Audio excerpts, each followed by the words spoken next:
kita ngomongnya amin. Ibu-ibu, usia bukan halangan. Yuk kita semangat menghafal Quran.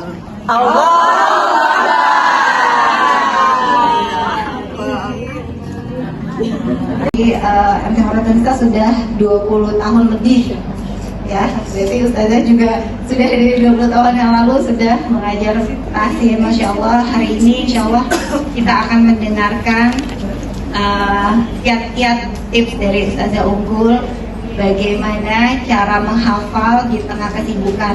Ini di antara kita barangkali ya ada yang sekarang sedang menghafal tapi nggak hafal-hafal, ada nggak? Ibu ketawa nih bener ya. Termasuk ya Bu, sama Bu aku juga menghafal tapi nggak hafal-hafal. Itu sepertinya hiburan ya, nggak apa-apa deh nggak hafal, yang penting dihafal gitu, terus menghafal. Tapi kan kita pastinya pengennya hafal ya nggak Bun? Pastinya kita pengennya hafal, bukan cuma menghafal tapi nggak hafal-hafal. Nah, Ustazah Unggul ini saya dengar Ustazah menghafalkan Al-Quran dalam 4 tahun, benar Ustazah? 30 juz dalam 4 tahun. Nah coba Bun, kita ngaca nih 4 tahun ini kita bisa apa? Surat apa? Juz 30 udah apa? Juz 30? Hah? Aman juz 30? Belum juga ya, Masya Allah. Jadi hari ini Insya Allah kita niatkan dalam hati kita datang bertolabul ilmi untuk menghapuskan kebodohan dari dalam diri kita, kelalaian dari dalam diri kita. Semoga Allah ampuni dosa-dosa kita, Allah jadikan anak cucu keturunan kita menjadi anak-anak yang soleh-solehah. Semoga Allah ridho atas kajian kita hari ini ya Bun. Untuk menjaga kekhusyuan kajian kita hari ini, mohon HP-nya agak di silent. Dan Bunda siapkan catatan supaya nggak lupa, karena namanya ibu-ibu ya, nanti sampai rumah ditanya suami tadi ngaji apa, pasti udah lupa. Udah dengar saja. Jadi ada baiknya kita mencatat untuk meningkat ilmu. Dan tanpa panjang kalau lagi, saya serahkan kepada Ustazah Unggul untuk memulai kajian hari ini. Aku ngerasanya Tes.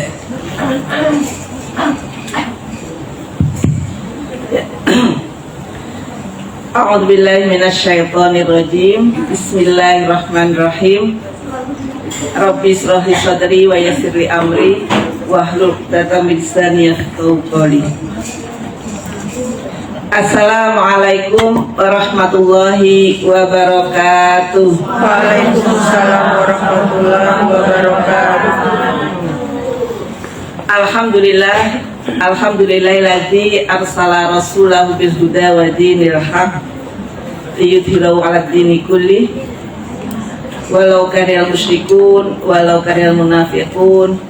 Asyhadu an la ilaha illallah la syarikalah wa asyhadu anna Muhammadan abduhu wa rasuluhu la nabiyya ba'dah. Allahumma sholli ala sayidina Muhammad wa ala ali sayidina Muhammad, amma ba'd. Yang kami hormati Sahibul Bait Ibu Nuni, yang kami hormati pula ini biangnya Khairatul Nisa Mbak Lia. Biangnya ini paling senior ya beliau. Dan yang kami sayangi dan yang kami cintai tentunya seluruh hadirin yang dirahmati Allah. Alhamdulillahirabbil alamin, segala puji bagi Allah yang telah melimpahkan berbagai karunia-Nya kepada kita. Semoga kita mampu mengolah setiap karunia Allah menjadi tambahan tabungan amal kebaikan kita. Dan semoga dengan karunia Allah itu kita mampu menjalankan setiap peran, setiap tugas kita, baik sebagai seorang istri, seorang ibu, seorang hamba Allah, maupun sebagai penggerak kebaikan. Ibu-ibu yang dirahmati Allah, saya melihat saat ini berarti Mbak Lia sukses gitu ya, karena wajah-wajahnya itu muda-muda semua di sini. Sukses Mbak berarti. Mudah-mudahan yang tua itu bukan berarti hilang gitu ya, tetapi mungkin sudah punya komunitas sendiri. Harapannya seperti itu. Saya sangat berbahagia sekali melihat perkembangan Majelis Taklim Khairatul Nisa ini ya, yang mungkin dulu di awal-awal masih di rumahnya Mbak Lia, berkembang gitu ya, kemudian di musola, kemudian sekarang dari rumah ke rumah gitu ya. Ini satu perkembangan yang luar biasa, dan pesertanya pun juga membahagiakan karena generasi pelanjut generasi pelanjut. Saya lihat semuanya muda, ini anak-anak saya barangkali ya. Oke. Sedikit perkenalan, saya Unggul Hidayati. Saya tinggal di Pondok Betung, Pondok Aren, dekat Mitra 10 ya. Alhamdulillah saya dikaruniai 7 orang anak, 2 orang menantu, insya Allah cucunya mau 4. Ya kan, berarti ini anak-anak saya. Iya, ibu 1-2 lah yang agak sepuh gitu ya. Oke, apa namanya, ibu sekalian, anak saya paling kecil. Saya dulu anak-anak saya juga sekolah di Aulia dulu ya. Sekarang yang paling kecil sudah semester 5, yang nomor 7. Ibu sekalian, insya Allah pagi hari ini kita akan berbincang-bincang terkait menghafal Al-Quran. Mungkin bagi sebagian atau kebanyakan orang, kalau sudah disuruh menghafal Al-Quran itu, apalagi misalnya nih ada sebuah pertemuan, kemudian salah satu agendanya setor hafalan. Seringkali di situ dijual permaafan yang murah sekali. Afwan, belum siap. Gitu ya. Iya apa ya Bu? Ya. Itu di rumah saya Bu, nggak tahu kalau di sini ya. Membayangkan menghafal Quran itu seperti sebuah hal yang sangat berat. Makanya mari nanti kita bahas ya, kita bincang-bincang dalam hal ini gitu ya. Mudah-mudahan setelah dari sini ibu sekalian sangat menikmati, sangat bersemangat ya untuk menghafal Quran. Ada juga sebagian beranggapan, ngapain sih capek-capek ngapal Quran, dibaca aja bisa. Saya dulu pernah digituin sama teman saya, kebetulan dia itu teman SMP, teman SMA saya. Kamu tuh ngapain capek-capek ngapal gitu? Oh, dibaca aja bisa gitu ya. Nah, kalau kita kembali berbicara mengenai Al-Quran, kalau di dalam Quran surat Al-An'am ya ibu sekalian, ayat 155 ya, a'udzubillahi minasyaitonirrajim, wa hadza kitabun anzalnahu mubarakun, bahwa kitab ini, maksudnya Al-Quran ya, kitab ini Al-Quran diturunkan dengan penuh keberkahan, kata Allah. Fattabi'uhu wattaqu la'allakum turhamun, maka ikutilah ia, kemudian bertakwalah agar kalian mendapat rahmat, kata Allah, agar kalian mendapat rahmat.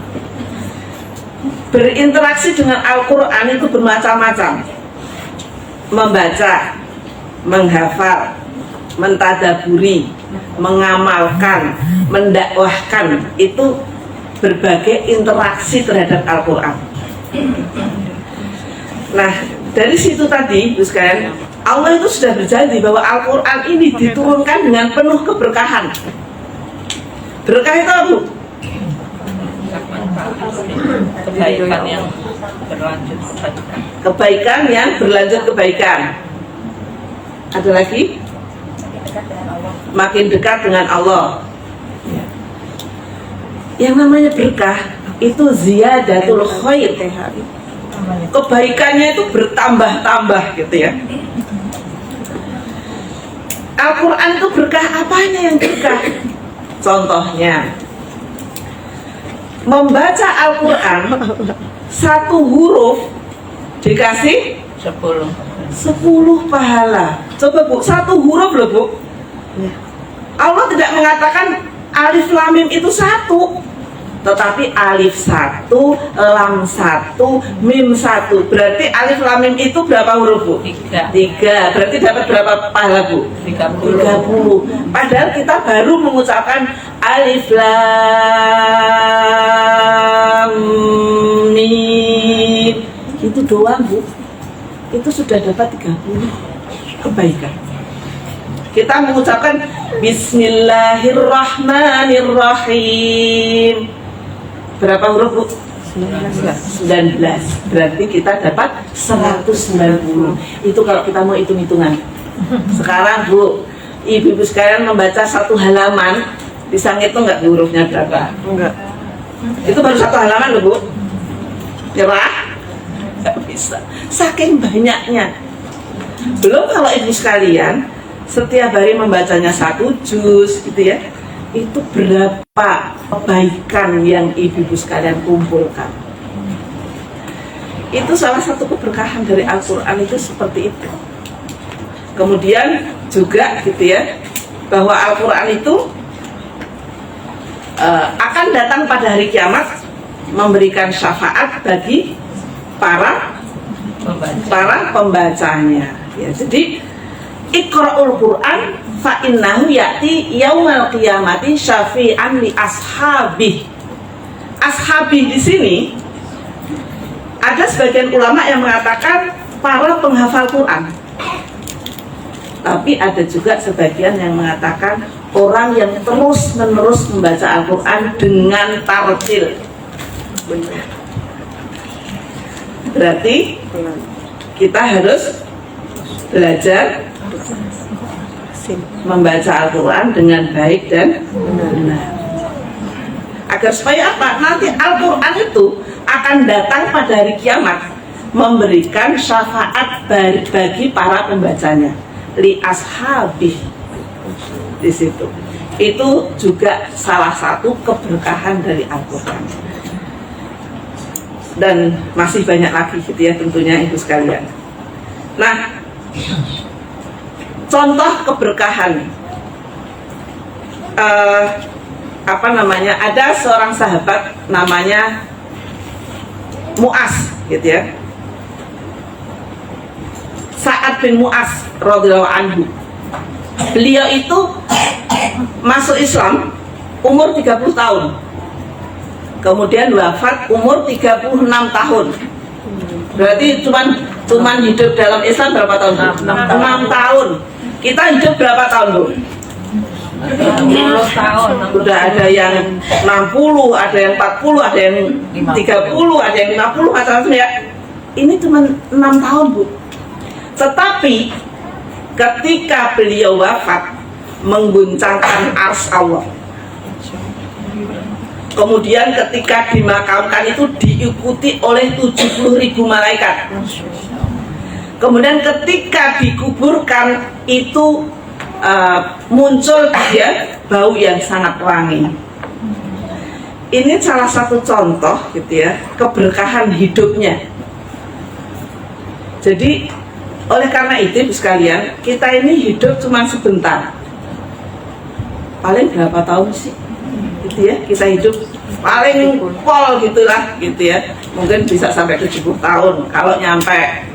Seperti tadi kita mendapatkan kabar ya kemarin ya, ada saudara kita yang meninggal, itu suaminya Mbak Dian. Itu sehat walafiat, Bu. Ketika di kantor sedang rapat, coba bayangin aja, beliau kena serangan jantung terus meninggal. Jadi berangkat dari rumah ya biasa aja. Itulah hidup. Kita tidak tahu kapan berakhirnya. Oleh karena itu, gitu ya, ibu sekalian, mari kita manfaatkan hidup yang cuman sebentar ini. Untuk apa? Untuk meraih keberkahan yang banyak. Salah satunya lewat apa? Al-Quran. Itu yang mudah. Nggak pakai modal kan? Di rumah ada Al-Quran nggak? Mungkin di rumah nggak ada, di handphone ada, gitu kan? Jadi kayaknya nggak ada alasan gitu untuk tidak membaca Al-Quran. Nah di sini ibu sekalian, gitu ya, mari kita sama-sama, saya mengingatkan juga pada diri saya pribadi dan juga pada kita semua bahwa hidup yang cuma sebentar ini, mari kita berdekat-dekat dengan Al-Quran agar supaya kita meraih keberkahannya. Karena apa? Dua hal dalam hadis itu yang bisa memberikan syafaat kita di yaumul akhir nanti adalah dua amal, yaitu Al-Quran dan puasa. Jadi Al-Quran nanti pada hari kiamat itu akan berbicara, menyampaikan kepada Allah, wahai Allah gitu ya, kamu minta izin untuk apa? Memberikan syafaat kepada orang ini gitu ya, yaitu orang yang membaca Al-Quran. Kenapa? Karena saya sudah menghalangi dia gitu ya, dari rasa kantuk. Jadi kalau cuma ngantuk aja Bu, baru belum satu halaman sudah muapnya udah 10 kali gitu ya. Padahal giliran jalan-jalan aja gitu ya, mau seharian juga nggak ngantuk gitu. Masya Allah. Jadi begitu gitu ya. Kemudian juga puasa nanti juga akan ngomong Bu. Jadi nanti Al-Quran itu akan berubah wujud dan bisa bicara. Puasa juga demikian.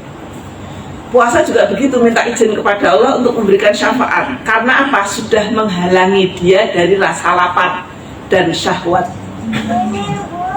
Seperti itu. Jadi dua amalan ini, Al-Quran dan puasa, itu bisa memberikan syafaat kepada kita di yaumul akhir nanti. Oleh karena itu, mari kita sekali lagi berdekat-dekatan dengan Al-Quran dan juga memperbanyak puasa. Insyaallah. Ya, jadi itu. Nah, ibu sekalian, Rasulullah SAW, beliau bersabda bahwa sesungguhnya orang yang di dalam dadanya tidak ada sedikit pun dari Al-Quran, bagaikan rumah yang runtuh, katanya. Jadi, kalau hati itu tidak ada ayat-ayat Al-Qurannya, maka ibaratnya hati itu mati. Jadi seperti ruh gitu ya. Al-Quran itu seperti ruh. Ruh bagi manusia itu kan yang membuat manusia itu bergerak, yang membuat manusia hidup itu kan ruh ya. Kalau ruh sudah dicabut sama Allah berarti apa? Mati, ya kan?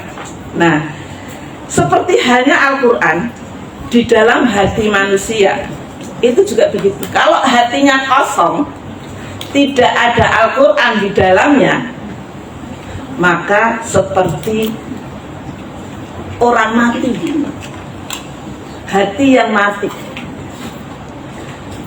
Dan ibaratnya hanya sekedar wadah biologis. Jadi kalau hati tidak menyimpan Al-Quran di dalamnya, itu ibaratnya hanya sekedar wadah secara biologis. Secara biologis itu ya, fungsi hati itu apa sih gitu loh. Dia bekerja sesuai dengan fungsinya, dikasih makan, ya begitu. Hanya begitu. Tetapi kalau tidak dipenuhi dengan Al-Quran, maka hati itu tidak ada yang mengarahkan. Padahal yang namanya hati itu pendorong orang untuk bergerak. Itu namanya hati. Jadi orang baik atau tidak itu tergantung hatinya. Karena tadi anggota tubuh kita ini hanya nurut aja apa yang diperintahkan hati di situ. Nah, oleh karena itu, jika hati itu dipenuhi dengan Al-Quran, maka dia akan menuntun, mendorong perilaku gitu ya, dengan tuntunan cahaya Allah SWT. Di situ.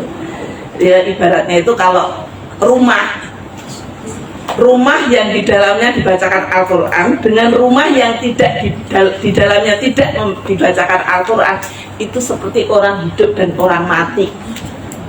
Nih, ya ibu sekalian, Al-Quran itu di rumah, bukan sebagai pajangan.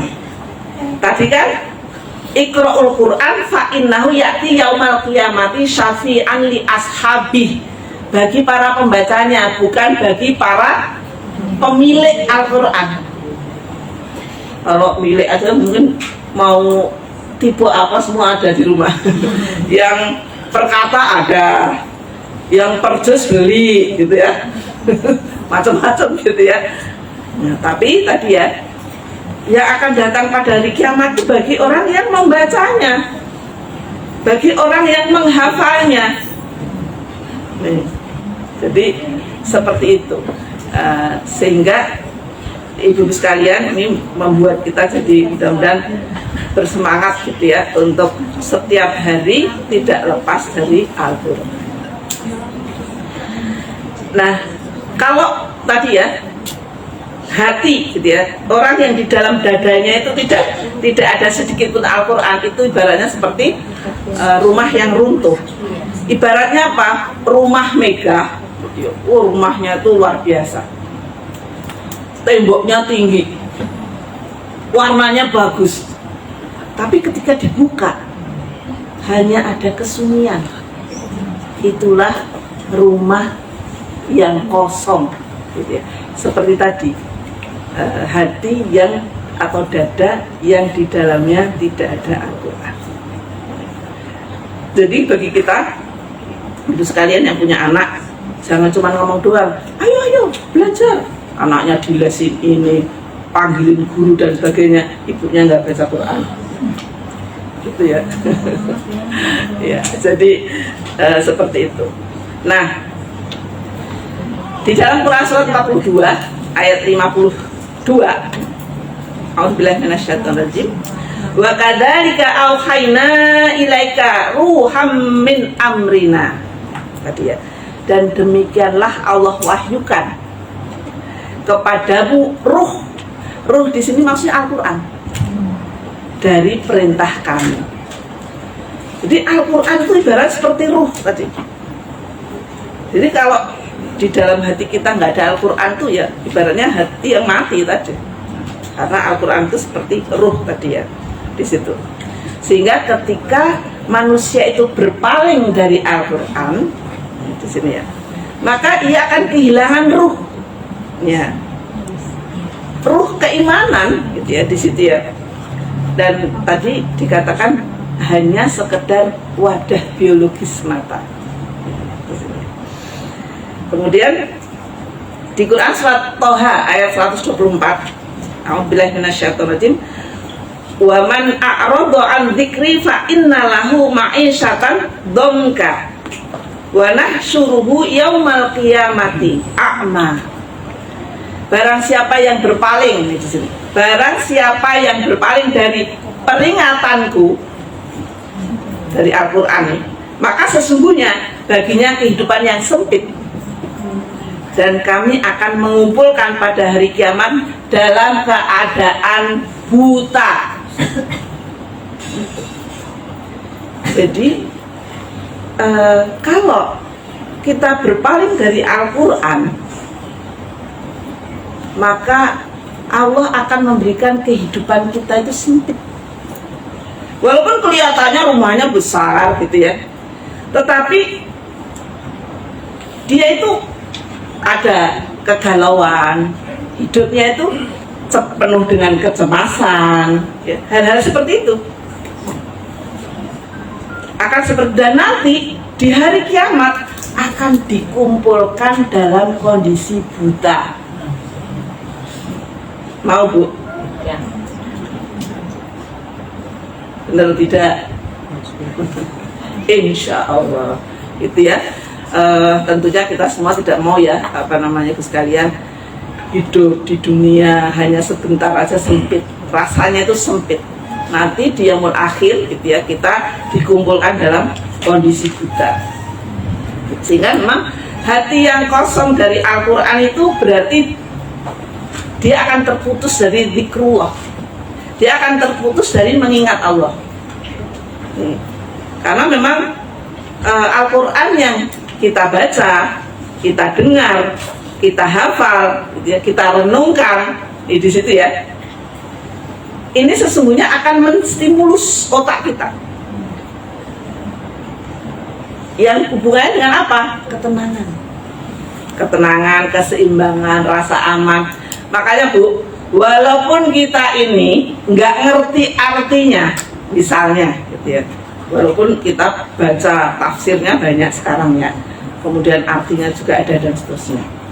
Kita baca saja ketika kita ini sedang galau, kita sedang punya banyak masalah, kemudian kita ambil air wudhu, kemudian kita baca Quran, itu rasanya gimana? Tenang. Tenang. Dan memang begitu gitu ya, ternyata Al-Quran itu menstimulus otak kita yang hubungannya dengan ketenangan.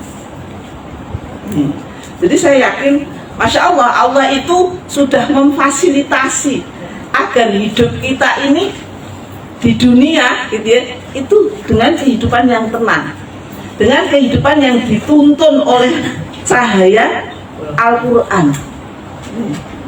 Masya Allah, kita itu sekarang tinggal baca gitu ya, padahal cuma tinggal baca gitu ya.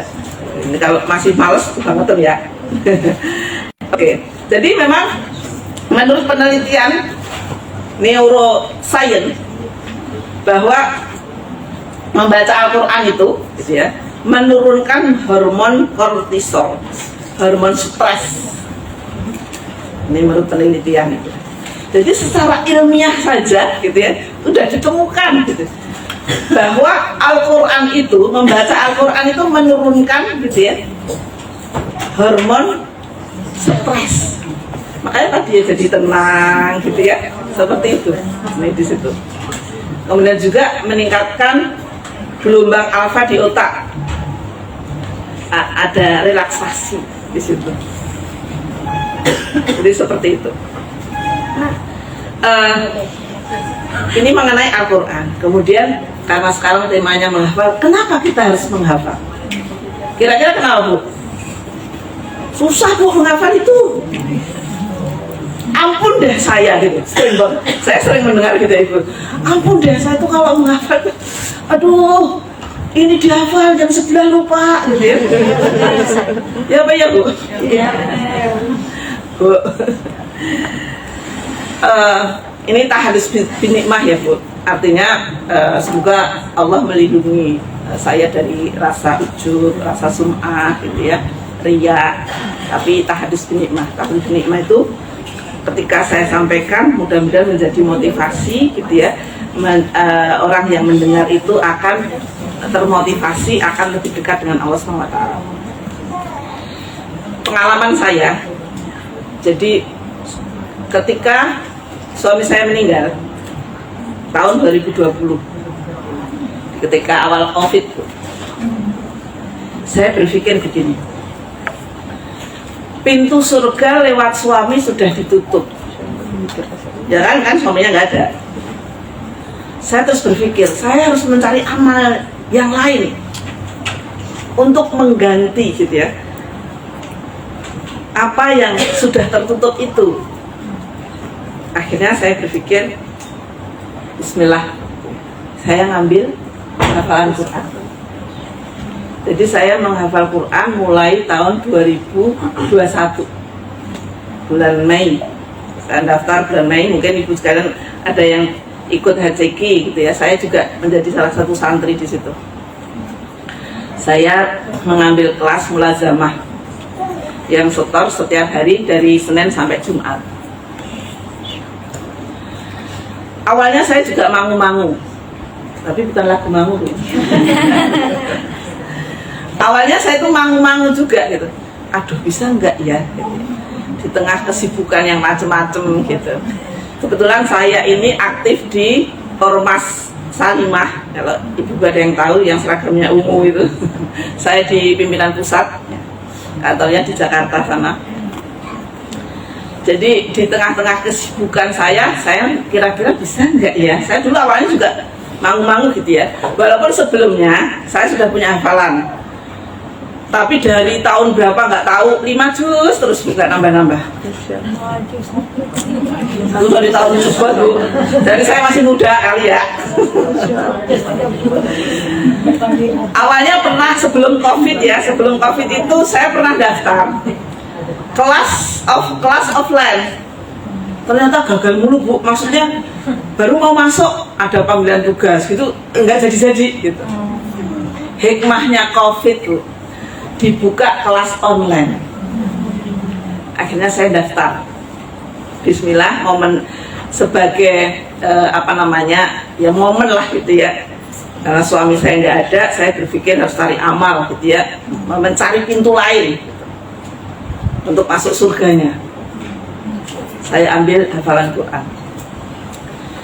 Kemudian saya lakukan Bismillah dari Senin sampai Jumat. Setiap hari harus setor. Tapi perlu diingat Bu, setornya itu tidak diwajibkan satu hari berapa, itu enggak. Kenapa saya ambil yang setiap hari? Agar supaya saya dapat pola.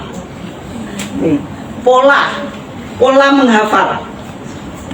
Biasanya kelemahan manusia itu, kelemahan kita itu kalau sepekan sekali mesti menghafalnya. Misalkan nih, setornya setiap Rabu, hafalannya Selasa malam kan gitu kan,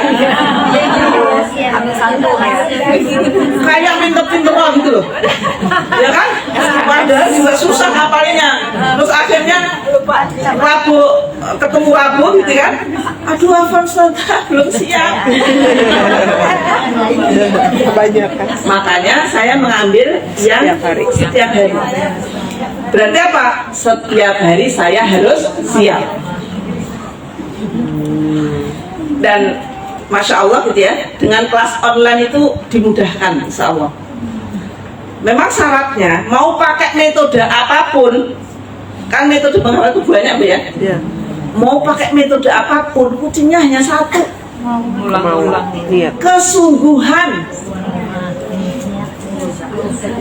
Kesungguhan aja gitu ya. Terus itu kita lakukan. Dan saya alhamdulillah berkomitmen pada diri sendiri, maksudnya tidak ada perintah dari sana, karena memang tidak ada aturannya di haji gitu. Mau setor berapapun boleh. Saya berkomitmen pada diri saya sendiri, setiap hari setor 1 halaman.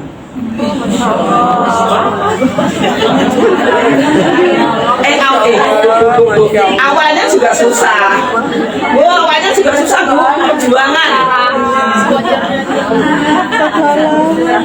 perjuangan Bu. 1 halaman itu biasanya 1 hari penuh gitu baru selesai. Dulu itu awal-awal ya saya menghafal. Tapi insya Allah begitu berjalannya waktu terus, kan namanya Al-Quran Ibu, ayat-ayatnya itu pengulangan. Ya, iya. Berarti apa? Dulu pernah hafal itu, nanti di sini ada lagi, ya kan? Berarti semakin mudah. Saya menyelesaikan 30 juz selama 4 tahun 2 bulan. 4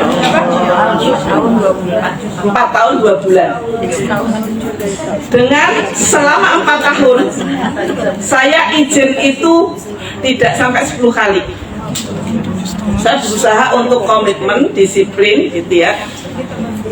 Saya sering keliling wilayah ya, karena saya di pusat di Salimah itu. Saya kadang-kadang harus ke Aceh, ke Gorontalo, ke macam-macam. Walaupun dari mana-mana saya setor hafalan. Saya berusaha untuk tidak izin. Kenapa? Yang sekali izin itu tuman. Iya. Ya Pak ya. Tuman ngerti nggak? Biasanya gitu. Biasanya kalau sudah izin gitu, alah ora apa-apa gitu ya. Terus lagi gitu nanti. Apa Ustazah? Soalnya ada apa gitu, ada uzur. Nanti seminggu harus 5 kali, cuma stop 2 kali gitu kan. Saya lihat di kelas saya itu juga sering itu tuh banyak yang kosong gitu ya, kan ada ininya ya, grup apa namanya, jam berapa kita mau setor dan seterusnya. Itu sedikit gambaran ya untuk memberikan semangat kepada ibu sekalian. Saya yakin saya itu sudah tua, Ini mudah-mudahan itu lebih lancar harusnya gitu ya. Sininya harus masih top chair gitu ya. Ya makanya gini, yang tua aja bisa gitu loh. Nah ini yang mudah-mudahan menjadi motivasi yang masih muda-muda ini, yang tua aja bisa. Jadi saya itu sampai sama anak saya gitu ya, kadang-kadang tuh karena aktivitas macam-macam gitu ya, saya belum nyiapin untuk setoran besok, padahal udah ngantuk sekali. Saya memaksakan diri memang, sampai anak saya gini, udahlah Mi besok izin dulu napa. Walaupun saya sudah selesai Bu, saya tetap setor. Untuk apa? Menjaga hafalan. Saya sampai sekarang masih setor. Jadi sehari itu ya, kalau setor ke ustazah ya 5 halaman gitu ya, untuk menjaga hafalan. Udah nggak ayat lagi. Tapi sekali lagi ya, jangan terus merasa berat. Oh iya, Bu unggul gitu ya. Enggak, 1 ayat pun boleh. Ya, Ibu sekalian, 1 ayat boleh.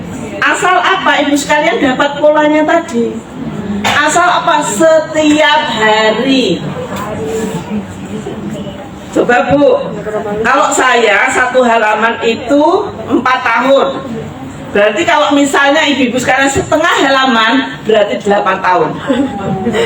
Gak apa-apa, madal hayah ya.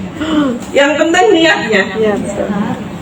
Nanti kalau kita sudah niat terus belum selesai, Allah itu sudah mencatat kita sebagai penghafal Quran.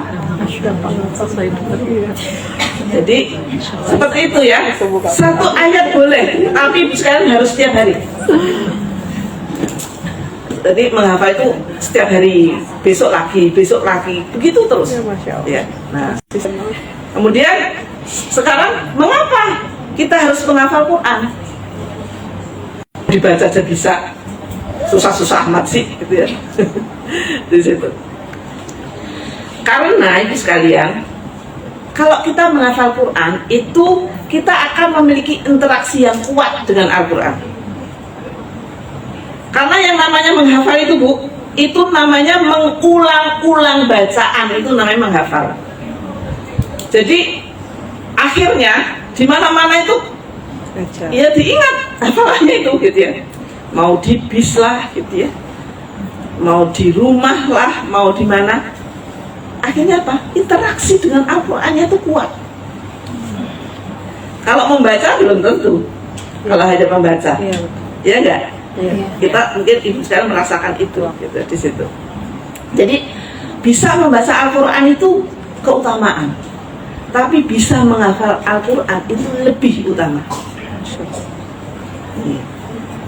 Jadi yang pertama, mengapa kita harus menghafal Quran? Menghafal Al-Quran itu adalah landasan awal ketika Rasulullah SAW menerima wahyu dari malaikat Jibril. Jadi Rasulullah itu menerima wahyu itu kan dengan hafalan, ditalkin gitu ya sama malaikat Jibril, seditiruin itu terus kan. Kemudian setiap Ramadan gitu ya, itu kan murojaah, disetor ke malaikat Jibril. Demikian juga sahabat, begitu seterusnya, sahabat kepada Rasulullah gitu ya. Kemudian sahabat yang lain kepada sahabat, begitu terus di situ. Berarti apa? Kita ini menghafal Al-Quran itu merupakan sunnah, begitu. Jadi tidak sekedar, jangan dibayangkan hanya aktivitasnya saja, tapi ruhnya yang kita yang kita bayangkan, yang kita dapatkan di situ. Nah, di Quran surat Al-Ankabut ayatnya 49. A'udzubillahi minasyaitonirrajim. Bal huwa ayatun bayyinatun fi suduril ladzina utul ilm. Bahkan Al-Quran itu adalah ayat-ayat yang menjelaskan yang terdapat di dalam dada orang yang diberi ilmu. Makanya kenapa menghafal Quran? Agar supaya ada yang tersimpan di dalam dada kita. Makanya perlu menghafal itu seperti itu, gitu ya. Jadi dada ini dijadikan sebagai apa? Sebagai wadah bagi ayat-ayat Al-Quran. Jadi jangan hanya dada ini dijadikan sebagai wadah secara biologis saja. Dan ini tadi adalah orang-orang yang dipilih oleh Allah SWT. Jadi memang tidak semua mungkin orang itu kalau mau beramal itu memang rezeki-rezekinan gitu ya. Misalnya ada yang bisa sedekah tapi nggak bisa puasa. Ada nggak Bu? Ada ya. Ada yang rajin puasa tapi tidak bisa bersedekah. Ada yang bisa menghafal Quran, ya, tetapi gitu ya, mungkin sedekahnya kurang. Jangan sampai kita zong, gitu ya, semuanya kosong, nggak ada. Nah, ini, tetapi karena Al-Quran tadi ya, karena agar supaya dada kita ini menyimpan sebagai wadah ayat-ayat Al-Quran, maka harus kita hafal tadi di situ. Kemudian yang kedua, menghafal Al-Quran itu berarti meneladani Rasulullah SAW. Seperti tadi saya katakan gitu ya, bahwa malaikat Jibril menyimak Rasulullah, Rasulullah menyimak para sahabat, dan begitu seterusnya. Juga menghafal Al-Quran itu meneladani para salafus soleh. Jadi orang-orang terdahulu Bu, para salaf, mereka itu menghafal Al-Quran sebelum belajar ilmu-ilmu yang lain. Kalau zaman sekarang kan kebalik ya, belajar ilmu macam-macam gitu ya. Menghafal Al-Quran entar dulu, susah soalnya. Kalau urusan menghafal mah nyerah deh gitu. Banyak yang mengatakan demikian gitu. Jadi para salaf itu, sekali lagi sekalian, itu menghafal Al-Quran dulu sebelum menghafal atau mempelajari ilmu-ilmu yang lain. Kemudian menghafal Al-Quran itu adalah proyek yang nggak pernah gagal. Kenapa kok dikatakan nggak gagal? Walaupun misalnya dulu ya, mantan menghafal gitu. Dulu sih saya pernah hafal sampai 2 juz loh. Mudah-mudahan kita nggak ngomong begitu ya. Itu namanya mantan. Walaupun demikian, itu nggak ada yang sia-sia Bu. Apa yang sudah kita perjuangkan, waktu kita, pengorbanan kita, gitu, itu nggak ada yang sia-sia. Karena apa? Menghafal Quran kita itu bagian dari ketaatan kita kepada Allah SWT. Oleh karena itu, tidak ada yang mengatakan bahwa menghafal Quran itu merupakan proyek yang gagal, itu nggak ada. Masya Allah. Kalau buat kue gagal bisa nggak Bu? Bisa, kan bantat gitu ya. Kalau menghafal Quran itu tidak ada yang mengatakan proyek ibadah yang tidak mengenal gagal itu adalah menghafal Quran. Kemudian yang kelima, menghafal Al-Quran itu mendapat garansi kemudahan untuk semua orang, baik yang punya keterbatasan secara fisik maupun lemah secara, ya kalau orang bilang itu bodoh gitu ya, nggak ada. Ternyata ada jaminan kemudahan di situ. Contoh, ingat Najah, ingat ya Bu, Najah itu kan secara medis itu kan sudah divonis otaknya mati. Coba bayangin aja Bu, tapi bisa tuh menghafal 30 juz. Ibu sekalian semuanya sehat? Alhamdulillah. Ini bukti bahwa menghafal Al-Quran itu ada jaminan kemudahan untuk semua orang. Saya punya teman, anaknya itu memang punya keterbatasan. akhirnya karena sekolah juga sulit mengikuti, akhirnya dimasukkan ke sekolah menghafal Quran. Bisa tuh. Nih, berarti apa? Menghafal Al-Quran gitu ya, itu ada jaminan kemudahan di situ untuk semua orang, baik kelemahan secara fisik maupun kelemahan secara otak di situ. Seperti di Quran surat Al-Qamar ayat 17. A'udzubillahi minasyaitonir rajim. Walaqad yassarnal Qur'ana lidzikri fahal mim muddakir. Sungguh telah kami mudahkan Al-Quran untuk diambil pelajaran. Jadi Allah itu sudah menjamin kemudahan itu. Jadi kalau kita mengatakan susah gitu, maksud sih menentang Allah.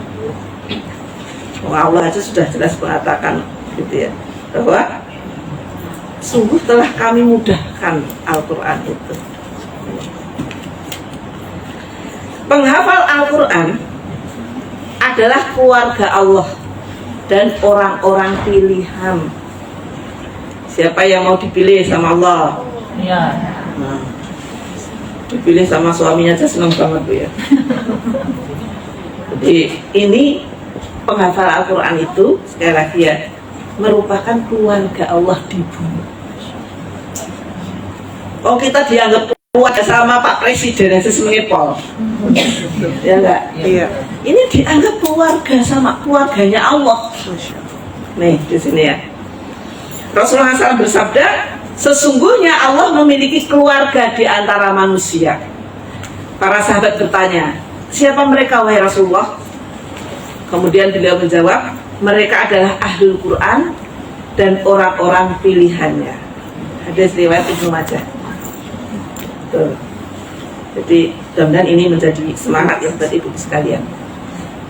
Kemudian yang ketujuh, menghafal Al-Quran diantaranya menjadi sebab seseorang gitu ya, terbebas dari siksa api neraka. Nih Rasulullah SAW bersabda, seandainya Al-Quran ini diletakkan di hati seorang mukmin, kemudian dilempar ke dalam neraka, niscaya tidak akan terbakar hatinya. Jadi itu Bu, seandainya gitu ya, Al-Quran itu diletakkan di dalam hati tadi ya, jadi hatinya itu menjadi wadah ayat-ayat Al-Quran. Ketika dilempar di dalam api neraka, itu hatinya nggak akan terbakar. Di situ ya. Benar yang terakhir, kenapa kita menghafal Quran? Karena apa? Merupakan bank kebaikan kita. Bank itu kan penyimpan ya. Ya tadi, Masya Allah gitu ya, kan kebaikannya banyak, satu huruf aja 10 kebaikan. Kita bisa anggap bahwa menghafal Quran itu jadi bank kebaikan kita. Karena yang namanya menghafal Bu, satu ayat itu nggak mungkin dibaca sekali. Ya Bu ya. Ya kan? Berarti apa Bu? Ketika kita menghafal satu ayat saja, itu mungkin kita bolak-balik aja kadang lupa gitu kan. Bisa 20 kali, bisa 30 kali.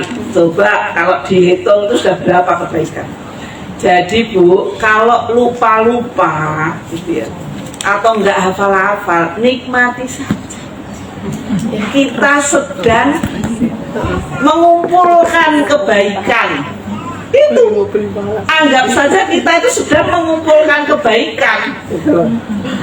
Jadi ini yang sering kali kita anggap itu pesimis itu di sini. Allah, nanti perasaan sudah dihafal, lupa lagi. Pengen nggak lupa Bu? Nggak usah hafal. Ya kan? Kalau nggak hafal ya nggak akan lupa. Ya, namanya juga nggak hafal. Ya, jadi begitu. Sehingga tidak apa-apa. Artinya, asal gitu ya, kita itu terus berupaya menjaganya. Seperti saya Bu, itu juga begitu. Nggak otomatis saya langsung gitu ya, karena saya baru sekali selesai ya. Kan gitu tuh harus ulang gitu ya Bu. Itu ya, baru saya ulang sebentar baru saya ingat. itulah ya, memang berbeda ya ketika sudah menghafal gitu ya, yang ulangnya agak lebih cepat lah gitu ya di situ misalnya ya. Nah jadi itu ibu sekalian.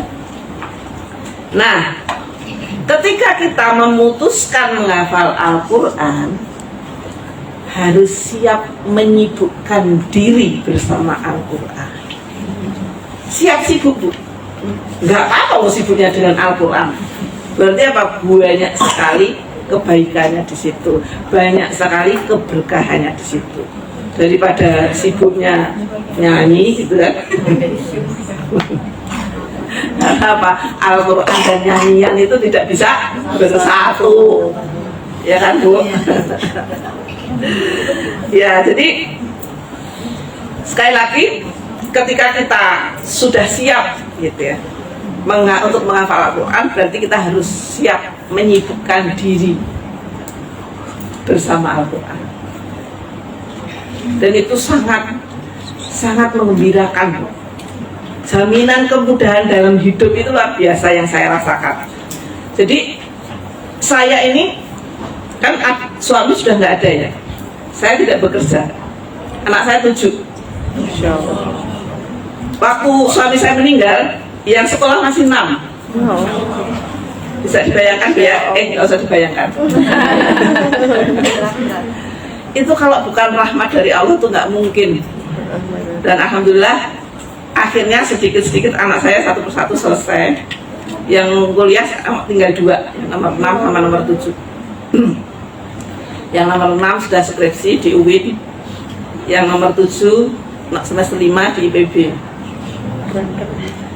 Nah, jadi sekali lagi tahadus binimah, kalau bukan karena rahmat Allah, kalau bukan karena pertolongan Allah, semuanya tidak akan mungkin berjalan dengan baik. Dan salah satunya yang saya yakini gitu ya, itu karena berkahnya Al-Quran. Karena banyak kemudahan gitu ya, misalnya gitu.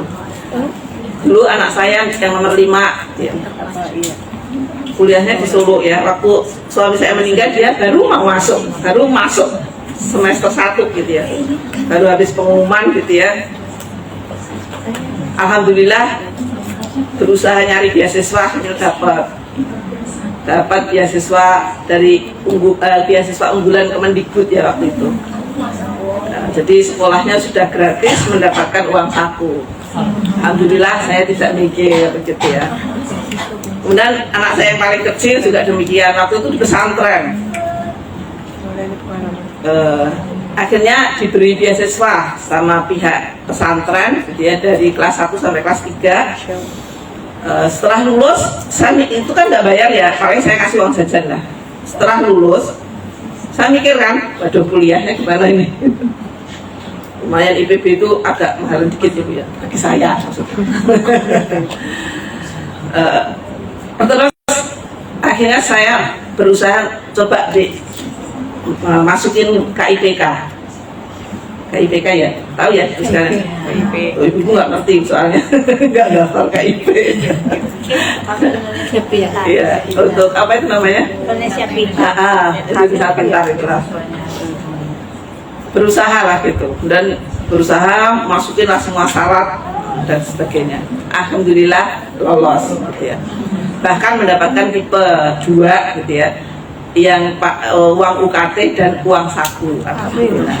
Jadi sekolah saya nggak mikir gitu ya. Itu kemudahan dalam hidup saya itu luar biasa. Saya yakin salah satunya karena keberkahan Allah. Dan ini kemarin Bu, baru kemarin ini saya berbagi kabar gembira gitu. Saya itu baru nabung umroh ya, baru dapat 1 juta Bu. Saya pengen umroh lah gitu, dan saya berusaha nabung. Kemarin itu saya dikasih tahu, Bu, Ibu ada yang mau berangkatin umroh. Masya Allah. Saya nggak percaya gitu ya. Ah masa sih gitu, beneran ini? Beneran Bu, beneran katanya gitu. Ibu bisa kan? Gitu ya. Nanti berangkat tanggal sekian, bulan depan gitu ya. ya Bismillah lah, namanya juga rezeki kan, saya gitu. Terus nyiapin macam-macam lagi. Terus itu langsung dilaporkan sama yang mau, ini kan bironya nih yang hubungin saya, langsung dilaporkan ke yang mau memberangkatin saya umroh itu, kemudian langsung dibayarkan lunas katanya. Saya yakin sekali lagi gitu ya, itu karena keberkahan Al-Quran. Jadi Al-Quran itu Masya Allah gitu ya, mendatangkan keberkahan yang luar biasa. Karena itu bersamalah Al-Quran, insya Allah Allah akan beri kemudahan. Kemudian tadi ya, menghafal Al-Quran 30 juz itu tidak bisa diraih dengan waktu yang sisa, tidak bisa dengan sambilan.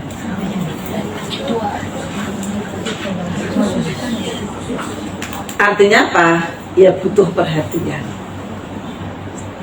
Dengan metode apapun, ya, kuncinya ya tadi kesungguhan, disiplin, jangan banyak izin. Saya itu Bu, dari bandara aja saya stop. Pokoknya saya di rumah, kan kalau saya pergi itu biasanya Sabtu Ahad atau dari Jumat gitu. Sampai rumah itu biasanya Ahad malam. Padahal paginya harus sudah store. Jadi saya sudah mikir, oh berarti ya sebelum berangkat tuh saya sudah harus nyimpen hafalan untuk disetor hari Senin. Gitu. Jadi ya ini salah satu cara ya. Memang harus istilahnya itu harus mendapat perhatian, harus dihitung gitu ya di situ. Jadi menghafal Al-Quran itu kesuksesannya sangat membutuhkan pengorbanan. Emang pengorbanannya salah satu ngantuk-ngantuk ya dipaksa gitu ya. Harus pintar-pintar manage waktu gitu. Kalau saya begini, misalkan saya capek gitu ya, saya targetkan kalau malam itu walaupun saya capek minimal dapat separuh halaman tuh paling 3 ayat Bu, jangan bayang gitu ya, paling 3 ayat, 3 atau 4 ayat lah gitu. Berarti saya kekurangannya harus besok pagi. Saya bangun itu saya bagi waktunya, setengah untuk sholat, setengah untuk menghafal gitu ya. Kemudian nanti sebelah habis subuh saya untuk murojaah. Jadi harus berusaha untuk memanage waktu gitu ya. Dan tadi benar gitu ya, dengan menghafal Al-Quran itu interaksi kita dengan Al-Quran itu kuat. Karena kan perhatiannya di situ ya. Nah, dan tentunya semuanya itu harus didukung dengan doa, dan semuanya bisa terjadi karena rahmat dari Allah SWT. Bukan karena kemampuan saya gitu ya, tetapi karena biiznillah gitu ya. Kalau bukan izin dari Allah, itu semuanya nggak akan bisa terjadi. Nah, berinteraksilah dengan Al-Quran dengan ikhlas. Dengan ikhlas Bu. Apa kiatnya? Hidupkan di sini ya perasaan bahwa saat kita membaca, saat kita berinteraksi dengan Al-Quran, saat kita menghafal Al-Quran, itu Allah sedang mencintai kita. Kenapa? Saat itu kita dipilih oleh Allah berinteraksi dengan ayat-ayatnya. Kan nggak semua orang. Berarti kalau kita saat itu gitu ya membaca, menghafal, berarti apa? Kita dipilih oleh Allah SWT. Nah, ada perasaan itu. Kalau ada perasaan itu kita hidupkan, kan kita senang. Namanya juga dicintai Allah. Kita pasti senang gitu. Ini di situ.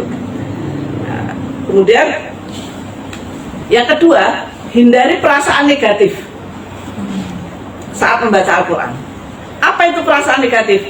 Keterpaksaan, pengen cepat selesai, gitu ya. Tidak ada perasaan menyesal ketika kita jauh dari Al-Quran. Biasa aja. Hari ini nggak baca Al-Quran, biasa, besok lagi. Mundur-mundur. Gitu ya. Jadi perasaan-perasaan negatif itu hilangkan.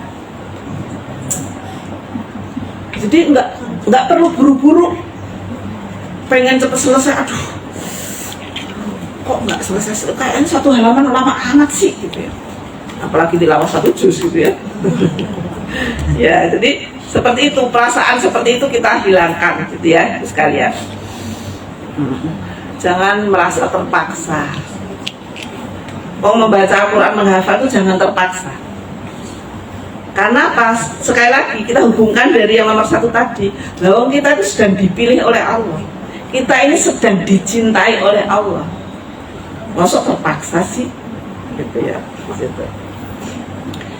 Kemudian yang ketiga, sayalah yang butuh Al-Quran. Sehingga ketika kita asal-asalan dalam berinteraksi dengan Al-Quran, maka yang rugi adalah kita sendiri, bukan guru kita, gitu ya, bukan saudara kita, gitu ya, bukan teman kita, tapi kita sendiri yang rugi. Kemudian saat malas membaca Al-Quran, kadang-kadang tersakiti malas ya, paksakan, itu kuncinya. Memang dalam kita beramal itu kadang-kadang memang harus dipaksakan. Kalau enggak, kita ini banyak maklumi diri, ya toh? Iya. Maklum kan udah capek ngurusin pengajian tadi misalnya gitu ya, kan udah itu kan udah amal baik juga, udah jadi panitia, udah nggak usah sholat duha nggak apa-apa, terus malam nggak usah bangun nggak apa-apa, udah capek. Tadi capeknya dalam kebaikan. Sering kita ini memaklumi diri kita sendiri. Makanya ketika kita malas membaca Al-Quran, menghafal Al-Quran, maka paksakan. Jadi kita harus jangan sampai lepas ya setiap hari dari Al-Quran. Di sini. Jangan menyerah. Harus ada mujahadah di sini. Sungguh-sungguh, kesungguhan itu harus ada. Buktikan bahwa kitalah pemenangnya dalam pertarungan jiwa. Kan dalam hati kita ini Bu, ini kan ada pasukan malaikat, ada pasukan setan, ya kan? Berkecamuk di sini. Fa'alhamaha fujuraha wa taqwaha. Dalam hati kita tuh ada fujur, ada takwa. Tergantung yang menekan itu siapa. Kalau yang ditekan adalah fujurnya, maka yang tampak adalah ketakwaannya. Seperti tadi pertarungan barisan malaikat dan pertarungan barisan setan. Siapa yang menang? Gitu ya. Maka buktikan bahwa kitalah pemenangnya dalam pertarungan jiwa kita. Jangan mau dikalahkan setan. Gitu ya, jangan mau dikalahkan setan. Sehingga yakinlah bahwa ketika ada mujahadah, Allah itu akan menolong kita.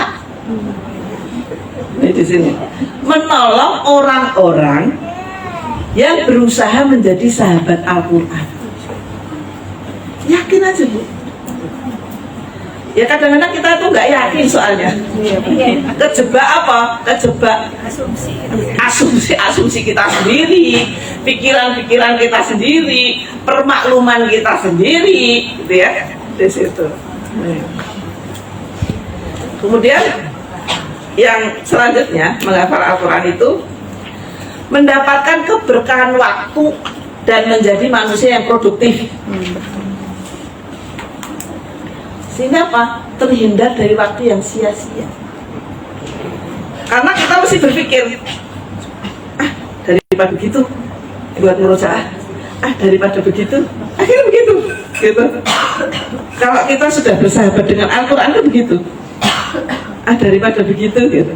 Jadi kembalinya, gitu ya, hidup kita itu ke Al-Quran, ke Al-Quran, ke Al-Quran, gitu. Jadi kita itu menjadi manusia yang produktif. Ya, ke Al-Quran itu juga mengamalkan tadi ya, termasuk gitu. Misalkan seperti ini, itu kan pengamalan Al-Quran gitu ya.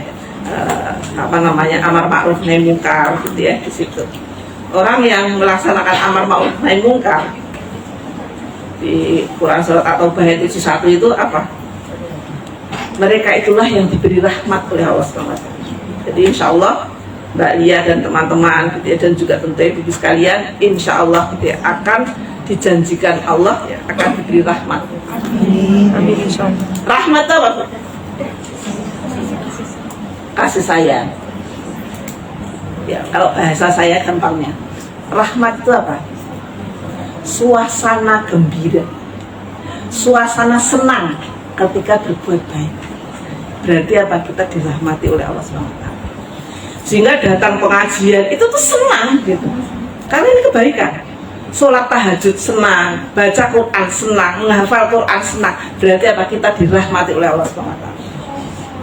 Bentuknya rahmat itu begitu.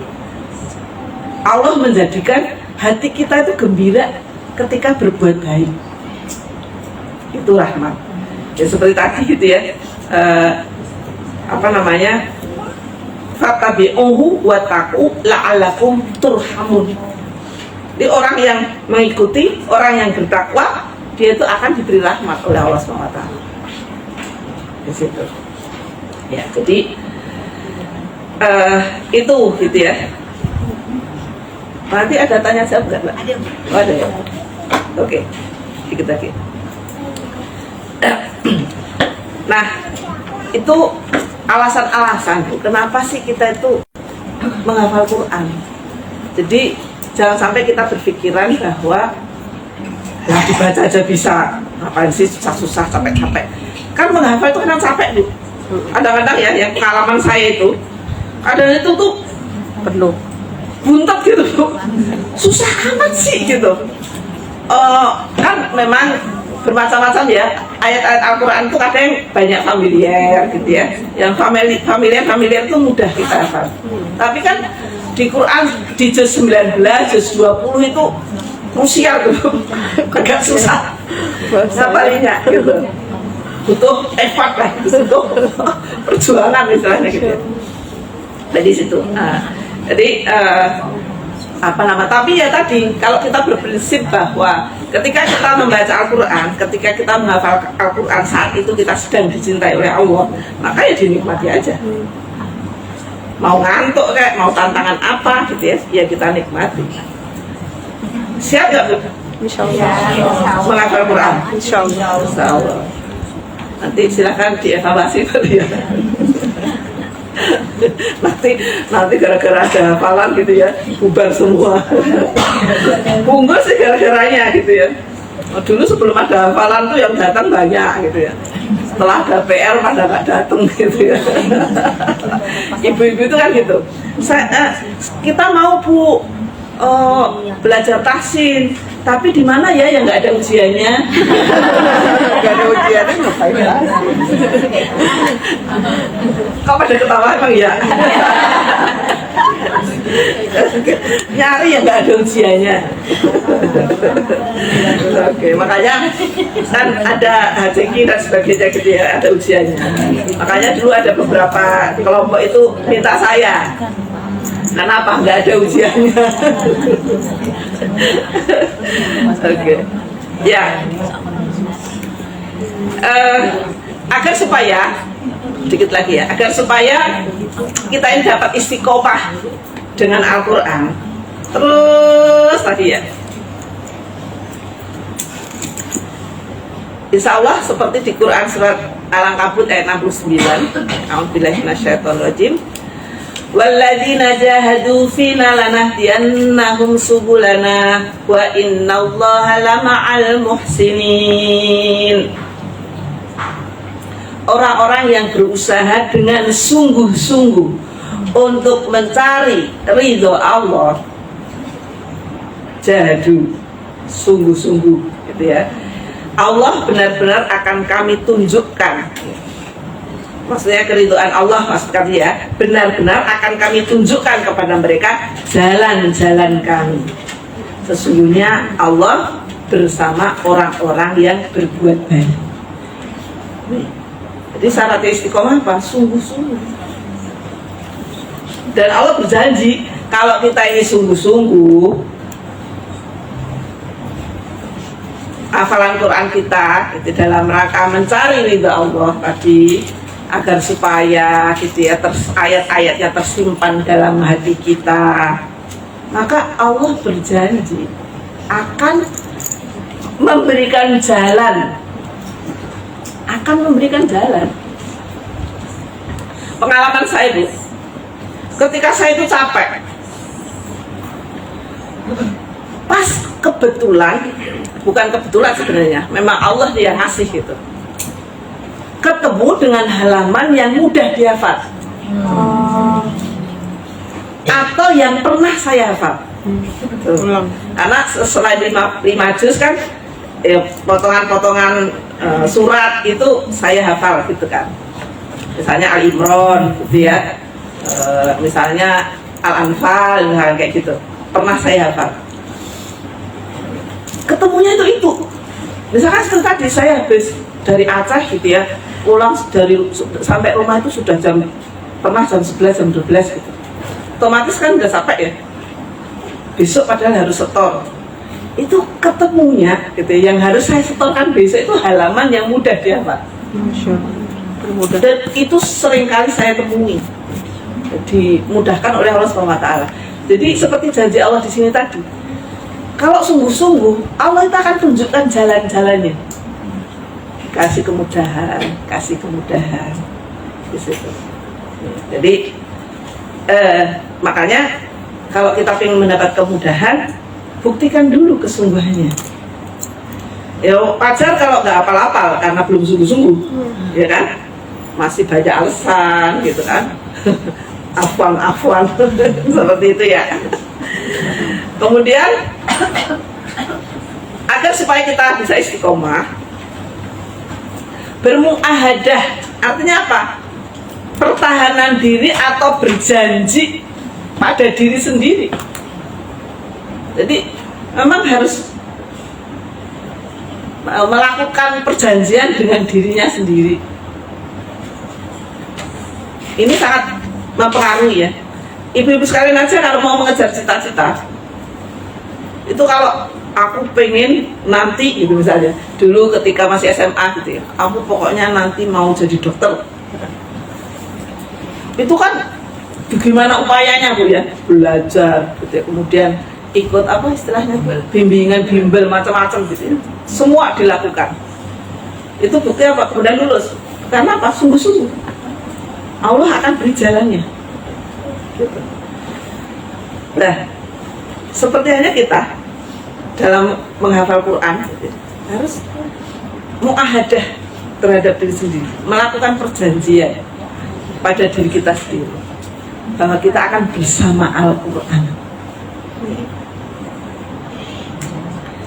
Karena dalam hadis riwayat muttafaqun alaih ya, di sini ya ibu sekalian, demi zat yang jiwa Muhammad ada di tangannya, sesungguhnya Al-Quran lebih cepat hilangnya daripada unta yang terlepas dari ikatan talinya. Nih, bagi ibu yang mengatakan gampang lupa, ya memang ada hadisnya. Ibaratnya seperti itu, seperti unta yang lepas dari talinya. Kalau sudah lepas dari talinya itu kan gampang hilang. Sehingga apa? Perlu dijaga. Ini Masya Allah, ini fasilitas Allah yang diberikan kepada kita untuk apa? Menambah kebaikan. Karena dengan menjaga kan berarti diulang. Iya. Terus begitu. Berarti apa? Dapat terus tambahan pahala, tambahan kebaikan, begitu seterusnya. Jadi sebenarnya kita ini dikasih fasilitas Allah untuk berbuat baik itu banyak hal. Cuman kadang-kadang kita mau atau enggak gitu aja sih. Ya kan dalam hidup ini mau apa tidak gitu ya. Sehingga memang mempelajari atau menghafal Al-Quran itu penuh dengan ujian dan rintangan. Dan tidak cuma itu ya, semua amal itu mesti banyak ujian dan rintangan. Mau sholat tahajud saja itu kan penuh rintangan Bu ya. Iya. Iya. Yang capek lah gitu ya. Yang ngantuk lah.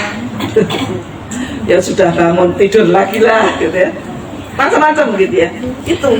Jadi sebuah amal semakin sulit itu akan semakin banyak kebaikannya kalau kita lulus. Jadi sebuah amal itu gitu, seimbang, sebanding, berbanding lurus gitu ya dengan kesulitan-kesulitan yang kita hadapi. Jadi kita memang sekali lagi kalau yang sudah punya hafalan gitu ya, walaupun 1 juz, walaupun 2 juz, pertahankan. 1 surat pertahankan. Jangan sampai kita mengatakan saya dulu pernah loh hafal surat Al-Qamar. Saya dulu pernah loh hafal surat Tabarok. Gitu ya. Ya, tapi bagaimana kita mencoba mempertahankannya? Kalau bisa ya jangan 1 surat lah. Kalau 1 surat kita itu sehari aja sholat berapa rakaat Bu? Nah, kalau 1 surat itu terus itu ya. Iya, jadi insya Allah Bu, Ibu sekalian, semakin kita ini dekat dengan Al-Quran, maka akan semakin tersemai bibit-bibit cinta kepada Al-Quran itu sendiri insya Allah. Dan kalau sudah, namanya orang sudah cinta, ibu-ibu sekalian kalau sama suami cinta, itu kan kalau ditinggal lama nggak ketemuan sudah ributnya setengah mati, gitu kan? Kok nggak pulang-pulang sih, gitu ya? Terus udah tantrum, ya kan? Itu namanya cinta, gitu. Coba kalau nggak cinta sama suami ya mau pulang kayak terserah, gitu kan? Itu. Makanya ketika kita cinta kepada Al-Quran, bersama Al-Quran, maka kita akan merindu. Jadi tilawah kita itu tilawah yang merindu, bukan sebuah tilawah karena tradisi.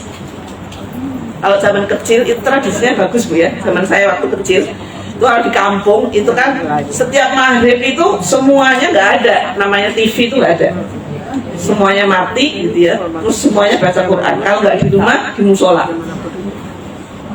Tapi semakin kesini tradisi itu semakin bergeser gitu ya. Jadi memang perbedaan saat ini dengan saat dulu. Saat dulu tuh para sahabat itu banyak amalnya, gangguan dunianya sedikit. Ya. Kalau sekarang sedikit amalnya, gangguan dunianya banyak. Adanya gadget, banyak mall, ya. Kemudian juga banyak tempat wisata, kuliner. Itu godaan dunianya.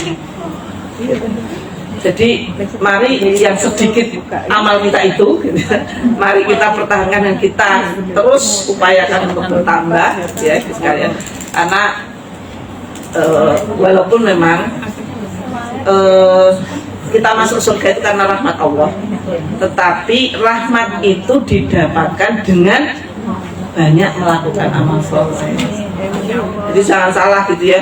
Loh, kan namanya masuk surga itu bukan karena pahala kita. Ya memang benar, karena rahmat Allah. Tapi rahmat Allah dikasih ketika kita apa? Ketika kita ya banyak melakukan amal soleh. Makanya tugas kita di dunia itu mencari sebab Allah itu menurunkan rahmatnya untuk kita. Cari sebab. Datang kajian, baca Quran, puasa sunnah, terus cari sebab. Itu tugas kita, agar supaya Allah memberikan rahmatnya untuk kita. Jadi itu sekalian yang bisa saya sampaikan. Nanti bisa disambung, katanya ada tanya jawab ya Mbak. Nah, untuk sementara saya akhiri, saya kembalikan kepada MC. Alhamdulillahirrahmanirrahim. Mohon maaf sebelumnya Ustazah, ini tuh tadi sepanjang kajian Ustazah ngomongnya sama saya ya. Saya berasa semua ya. Satu pertama, oh saya nih. Kedua, loh kok saya lagi?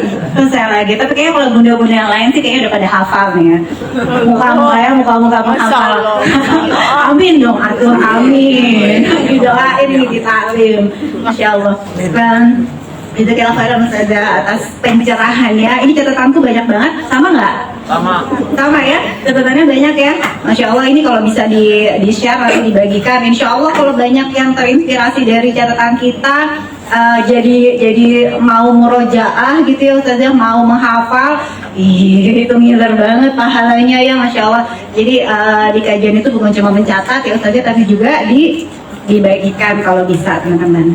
Oke baik, saya akan membuka sesi tanya jawab untuk 3 orang pertama. Ustazah bebas kan hari ini ya? Maksudnya bisa sampai sore kita? Ini nih nanti dicari suami.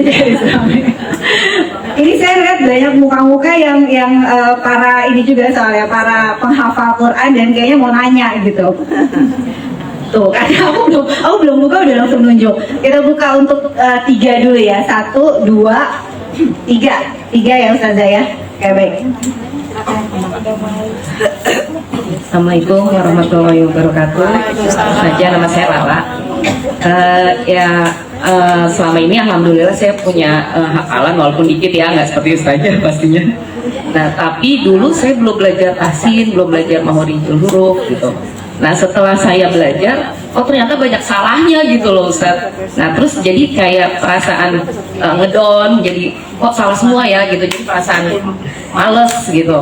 Nah yang jadi pertanyaannya, saya mau tanya gimana caranya menguatkan lagi untuk otomatis kan hafalan itu ngulang lagi kan dari awal gitu, tuh gimana caranya menguatkan seperti itu. Terima kasih banyak Ustaz. Assalamualaikum. Ya terima kasih Mbak Lala ya. Jadi memang sebenarnya gitu ya, atau bagusnya ketika kita memutuskan menghafal Quran itu kita belajar tahsin dulu. Tahsin itu belajar memperbaiki bacaan Al-Quran kita. Jangan salah Bu, sampai sekarang ini saya masih belajar tahsin. Tahsin sebagai pengajar masih belajar tahsin yang bersanad ya sampai saat ini. Jadi saya menghafal, saya juga belajar tahsin. Kemudian bagaimana menguatkan lagi? Ya tadi sudah saya katakan, nggak ada yang gagal proyek ibadah ini. Apa yang sudah Ibu perjuangkan tadi ya, itu nggak ada yang sia-sia. Diulang lagi, nggak apa-apa. Saya kan ulang lagi juga yang 5 juz dulu yang pernah saya hafal, itu juga saya ulang lagi, saya setorkan kembali kepada Ustazah. Jadi bukan dianggap yang 5 itu sudah gitu ya, enggak. Tetap saya setorkan. Jadi saya itu setor dari juz 1 sampai juz 30 gitu ya. Jadi seperti itu. Jadi insya Allah tidak apa-apa Mbak, sekarang belajar tahsin lagi gitu ya, sambil kan belajar, sambil membenarkan bacaan, sambil menghafal ya bisa aja insya Allah gitu ya. Biar semangat, tidak ada yang sia-sia. Pahalanya malah double-double ya Ustazah. Kalau baca terbata-bata atau salah itu kan pahalanya juga ada ya Ustazah. Dua pahala. Oke baik, Tina punten ke Ibu. Terima kasih. Assalamualaikum warahmatullahi wabarakatuh. Waalaikumsalam. Saya Esti. Mau tanya tentang bagaimana dalam menghafal untuk tidak mudah hilang, dan kalau sedang murojaah itu maksudnya dalam satu halaman atau ada batas-batas itu apa namanya, kalau satu halaman dibatasin sampai 5 warna itu, dalam satu warna itu dihafal, udah lagi menghafal tapi tahu-tahu pulas dalam setengah jam, 3 ayat belum selesai. Masya Allah, setengah jam 3 ayat pulas, bagaimana untuk melanjutkannya, dan bagaimana cara Ustazah menghafal dalam satu halaman 1 hari untuk disetor sekaligus, dan Ustazah juga sibuk bagaimana caranya? Ya. Ya. Assalamualaikum. Waalaikumsalam warahmatullahi wabarakatuh. Terima kasih Bu Esti pertanyaannya. Jadi bagaimana agar supaya hafalan itu tidak mudah lupa gitu ya, hilang. Pertama memang harus diulang-ulang. Itu memang kuncinya. Kuncinya itu harus dimurojaah, harus diulang-ulang. Itu pertama. Kemudian yang kedua, dipahami artinya. Kan sekarang ada Al-Quran yang perkata Bu ya. Nah itu sangat membantu sekali bagi yang belum berkemampuan bahasa Arab. Saya juga kemampuannya masih kolil sedikit. Jadi maka itu Bu. Jadi dari situ itu nanti kita bisa dapat gambaran. Oh halaman ini tuh mengisahkan ini gitu. Ada gambaran seperti itu. Gitu ya. Jadi jangan hanya menghafal doang, cari itu artinya. Oh, halaman ini kisahnya Nabi Ibrahim alaihissalam, misalnya, gitu ya. Oh, Nabi Ibrahim dan Ismail diperintahkan untuk membangun Ka'bah. Kan ada di surat Al-Imran ya, misalnya, gitu ya. Jadi seperti itu Bu. Itu salah satu caranya. Itu sangat membantu sekali, lebih mudah dalam menghafal. Lebih mudah mengingat gitu Bu, karena kan kita bahasa Indonesia ya, jadi lebih mudah mengingat. Kemudian memang Al-Quran yang dengan tikror ya, istilahnya kan tikror yaitu ya, itu memang sangat membantu juga. Kan ada hijau, kuning, pink gitu ya, ada biru.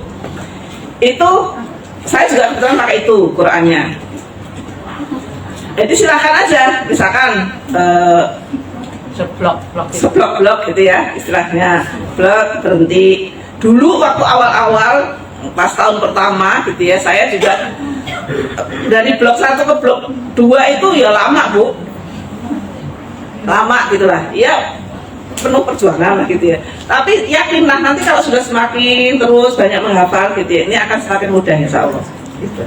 Seperti itu gitu ya. Kemudian tadi baru sampai 3 ayat kemudian tertidur, itu sama saya juga. Itu sering akhirnya anak saya itu yang nyimpenin kacamatanya, nyingkirin Al-Qurannya, kemudian saya diselimutin gitu ya, karena ya udah ngantuk, saya paksakan karena dia tertidur. Tidak apa-apa, kita seneng ya karena kita tertidur bersama Al-Quran gitu ya. Jadi nikmati aja Bu, insya Allah berkah. Itu sering saya alami. Begitu, sudah Bu ya? Oke, baik. Terima kasih Ustazah. Pertanyaan yang pertama, karena dulu kan saya juga baru belajar tahsin. Yang saya mau tanya, saya kan baru sadar ternyata banyak juga bacaan saya yang salah. Surat-surat bacaan Quran saya sebelumnya, sebelum belajar tahsin diterima nggak amalan saya? Yang kedua, katanya Al-Quran itu adalah obat hati. Apa suratnya yang menerangkan tentang obat hati? Yang ketiga, minta dong teknik spill menghafal Al-Quran Ustazah. Saya yang pemula ini biar bisa gitu. Yang paling gampang gitu Ustazah. Sebagai pemula-pemula ini. Terima kasih. Ya, jadi apakah bacaan kita sebelum belajar tahsin diterima? Insya Allah ya. Kan yang namanya orang itu kalau belum tahu, ya nggak apa-apa, namanya juga belum tahu. Ya nggak Bu? Zaman dulu Bu, sebelum ada perintah khamr turun, kan para sahabat pun juga ada minum khamr. Ya karena belum dikasih tahu. Begitu turun, gitu ya, semua dibuang. Jadi intinya, ketika kita belum tahu, itu tidak apa-apa. Kemudian apakah sia-sia? Ya tidak.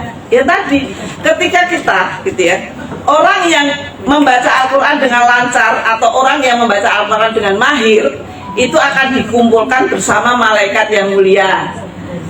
Ya tak? Tetapi kalau membaca Al-Quran dengan terbata-bata, mendapatkan 2 pahala, gitu kan? Karena apa? Ya tadi, penghargaan terkait apa? Kerja kerasnya. Orang tuh, yang mohon maaf kalau sudah tua, itu kan lebih rekoso ya belajar itu. Lebih rekoso ya Bu. Pentiumnya itu udah. Tapi enggak kok, tadi Allah kan berjanji menghafal Al-Quran itu akan ada jaminan kemudahan kan. Dan terbukti saya itu juga bukan pinter-pinter amat Bu, tapi ternyata bisa gitu kan. Naja itu loh yang jelas-jelas punya kekurangan secara fisik bisa 30 juz bahkan hafal letak-letaknya, itu luar biasa. Kemudian kiatnya menghafal bagaimana tadi? Ya seperti tadi gitu ya. Pertama disiplin, harus disiplin, harus sungguh-sungguh. Kemudian ya tadi sesuai kemampuan ya. Kalau memang ibu sekalian yang penting istiqomah tadi, yang penting istiqomah. Misalkan satu hari 1 ayat saja, tapi ibu rutin harus 1 ayat terus. Nggak usah banyak-banyak Bu, 1 aja. Coba Bu, 1 hari 1 ayat, sepekan itu sudah 7 ayat. Coba. Jadi sedikit kita kumpulkan. Kalau nggak kita mulai dari yang sedikit, yang banyak itu nggak akan kita dapatkan. Ya. Begitu ya Mbak. Insya Allah bisa. Kemudian Al-Quran sebagai syifa, memang Al-Quran sebagai obat ya. Bahwa Al-Quran sebagai obat atau syifa. Quran surat apa Mbak? Cariin di situ Mbak. Kalau menghafal Quran itu kadang-kadang Al-Mulk 16 ya? Al-Mulk 16 termasuk apa punya Bu? yang amintum memimpin sama yang ayah sikapikum Argo faidah ya tamur ya.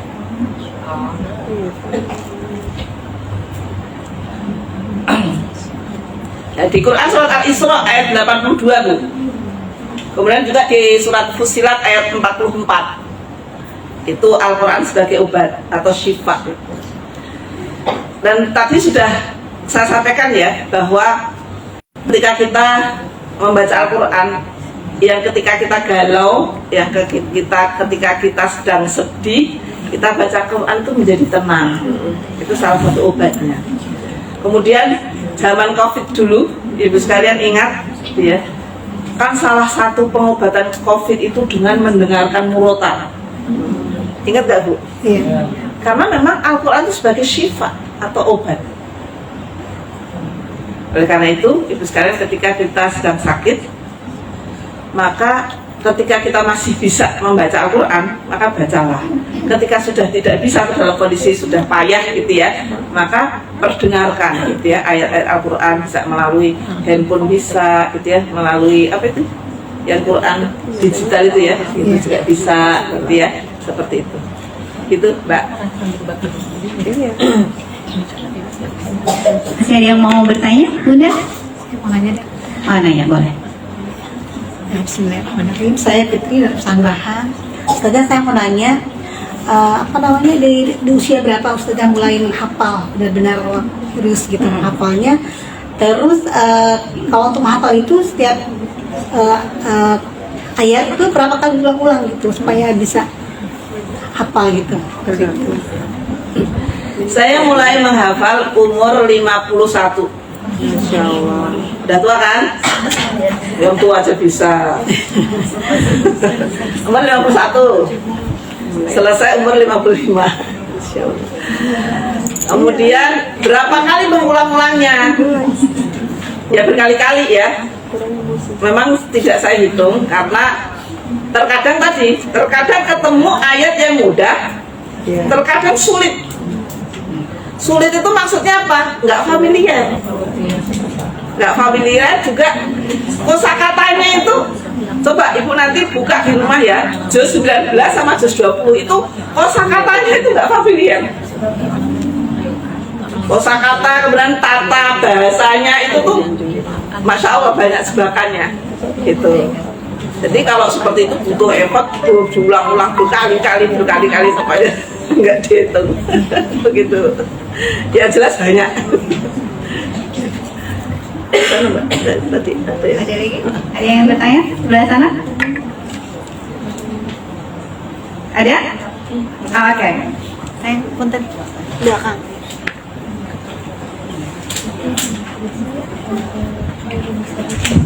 Bismillah. Assalamualaikum warahmatullahi wabarakatuh. Alhamdulillah. Saya izin bertanya, Ustazah, apa kalau misalnya ketika kita sedang haid, kadang tuh kayak timbul rasa males gitu. Bagaimana menyikapi itu? Sementara kita sedang dalam tahap hafalkan Al-Quran untuk membangkitkan semangat lagi. Kadang-kadang